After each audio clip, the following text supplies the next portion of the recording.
A closer look at the contemporary drama of immigrants reveals another layer which has remained almost invisible, undisclosed, unseen, unknown.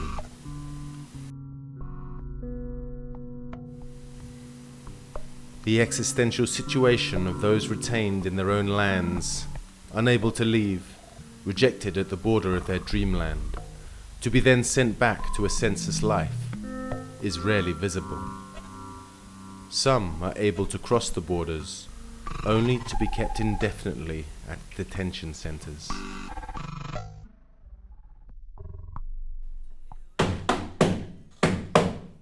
My name is Eddie Nsareko. I am a Ugandan. I come from Uganda. I was born in about 52 kilometers in the north of Kampala, which is the capital of Uganda. So I am 48 years of age. And yeah, I am here to tell the story.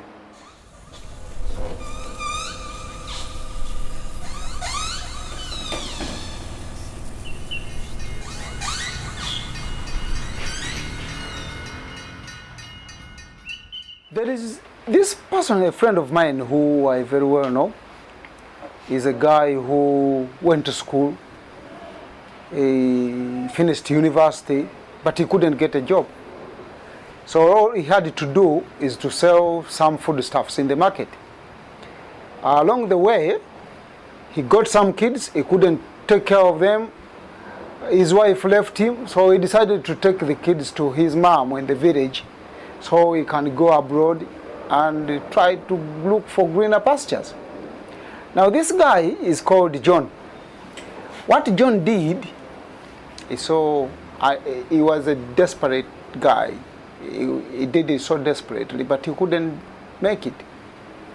What he did, he took these kids to his mom in the village, about 70 kilometers out of town. He sold everything he had, including his TV, his sofa, his everything in his house. He went and borrowed money from his friends, everyone who he knew that he could help him. He contributed money, and gave the money to the dealer because he wanted to leave and go in England. He wanted to go to London because Uganda is an English-speaking country. Most people, they go to London or America. Not so many people come to Brazil like me. I'm just a lucky guy. Now, what John did, he got the money, he gave it to his friend. What the guy did, he used Photoshop. He fabricated the document because normally they ask for an invitation from the country where you're going. They want a bank statement which has so much money. This guy working in the market, he didn't even have a bank account. You know, they want a letter if you're using someone to sponsor you to give you the bank statement to go. So many documents. So the dealer fabricated the documents and they gave the documents to John to present to the British embassy or High Commission to get a visa to go to England, to London, and work just like his friend who he knew, who were working and sending the money home. They have good houses, they have good life, they have good cars. So he gave the money, the guy fabricated the document, they gave the documents to John. Now here is John dressed in a very nice suit which he had left with him. He went to the visa consulate to get the visa. But when they looked at the documents, they were all fabricated. Now, what they did during that time was to call the police because it's a criminal offense to have fabricated documents according to the law of Uganda. The police arrested John and they took him to police cells where he stayed for 3 days. When they took him, because he didn't want to go to court, some of his friends who knew him, that John was a good man, they came running to rescue him from police. They corrupted the police, they gave him a lot of money. John was released. John going back to the village, before he went to the village, he started looking for the dealer. Could he see the dealer? The dealer was nowhere to see. The phones are off. You know, what John did was, it was so bad because he committed suicide. The striking, dramatic experience of those who aim to leave their countries but have not yet become immigrants are remarkably absent in traditional media narratives or even in publicly accessible networks. Their undisclosed plight, seeking a different life, could shed light on a hidden side of immigration. However, the retained, rejected, deported population must gain media coverage, visibility, and identity. They need a public voice. Their own voices must be broadcasted, heard, their stories widely known. My name is Nalkenge Jean. I'm from Uganda. I was born in the city, Kampala. Then a friend of mine wanted to go to Arab Emirates, but she could not go through because she was sick. She had fever. Can you imagine fever? And then they told her she could not get to is it Saudi Arabia to work as a maid. Then some others are conned. Like I have a friend of mine, I will not speak out his name. He wanted to come to Brazil, specifically Brazil. And then what happened? He got someone who is into Ugandan games, like a minister in games.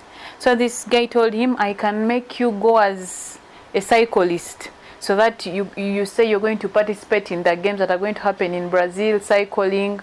Then he was like, okay. He sold his property from the house. His mother sold the piece of land. Then they gave this guy, we call him Coach, they gave him some money. It was like, I don't, in Brazilian, it is like 3,000 hairs. Then when time came, they were calling him, hello, the visa, what happened? We're not receiving the visa. I'm still working on it for 6 months. They had nowhere to stay. Remember, the mother was now living with the sisters. He was hiding in a friend's place because he had also sold everything. And like that, up to now, he's still waiting, but I don't think there is any hope. He won't come. Then, sometimes some get through. They come to the green pastures, but then they are deported back. I have a friend, she got a US visa. In Uganda, if you're granted a US visa, you're given 2 years. But you have to be in the US not more than 6 months. Implying after 6 months, you have to go back home. So she got the first visa for 2 years. She was in US for 4 times. She could go, work, then go back to Uganda, settle, build something, take care of her family.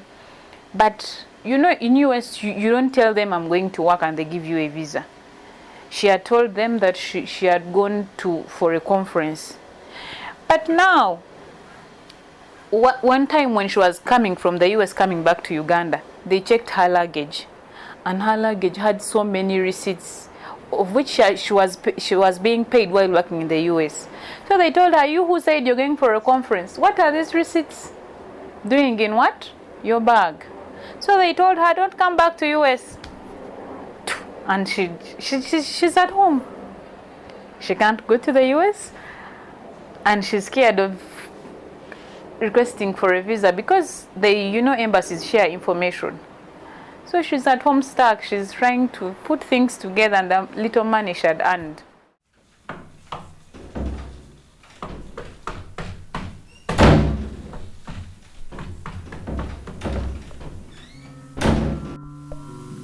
They had decided to leave their homes, facing the challenges of living in another country, culture, language, landscape. They have committed themselves to an almost impossible endeavor to flee from poverty, from life-threatening socio-political instability, and even from violence to their own physical and psychological integrity. But they have not succeeded. They have been retained in their own lands, rejected at the dividing borders, or they are forced to wait while their fate is decided. My name is Gedeon Nganzu. Most people call me Jude. I'm coming from the Democratic Republic of Congo, DRC. Actually, I just want to talk about specific story here because, most people in the DRC, most of the people, due to the current regime, which took the power since 1997, there was a war in the eastern part of the Congo. So we have lost almost 6 million people by war. So most of the guys now, as now the government was now imposing us now to go in the military. Once you finish your high school, you must go by force in the military. So most of the people now start leaving the country. And for us now to get like European visa, it was very difficult. So the most closest country to Congo in Africa was South Africa, where it's at least more developed than in Congo. So we end up going there, and they also, like particularly in South Africa, the conditions are not good because they are not giving people paper, like in terms of paper. I know people who have been there for 20 years, but they still asylum seeker. They still have a refugee paper. So they don't change even the paper and whatever. So actually, I've stayed with most of my friends who want now to leave the country, South Africa, and go abroad in Europe. So in order for you to leave from South Africa and go to Europe, you must still, before you need to have a work permit or a study visa, work permit, or permanent resident. So which is impossible now to get, because if you want to get this permit, they will ask you to go and apply in your home country to the South African embassy. You need to go there and apply. So there was these guys who came up with a cooperation. So actually, they will go and look for a South African guys, a homeless guys, South African, someone who is not functioning properly. They will give him money, and they will go and took the ID of that person, like a RG, and go and apply for a passport, a normal passport. And once that passport now is in the step whereby the person must now go to get a capture, when you apply for the passport, you must go now to get captured for the photo and whatever. So they will now go to Home Affairs like Police Federal and give money to the people who are capturing. Instead of capturing the proper person who apply for the passport, they will capture now someone else. So the passport will come out, a good passport, but with someone identity, but someone else face there. So in the airport now, to board on the plane, because like South Africa is going to Ireland without visa, to board in the airport, it's a very difficult. It's very, very difficult. And to get to that process, to finalize that process, people are spending like $1,500. Imagine now, after spending $1,500, like my friend Jano did spend $1,500, and also he bought a ticket which was like $1,200, and he got to the airport, they discovered that he was not the true owner of that passport. And then they capture him. In South Africa, it's not like here. In South Africa, they will send you to jail. So, and also in jail in South Africa, it is not safe because they're like human violation. So, they're gonna rape you there, but he was not raped. It was very, very, very bad. And when he came out, he became like he had a depression. So he was depressed. And even up to today, his living condition is not okay at all.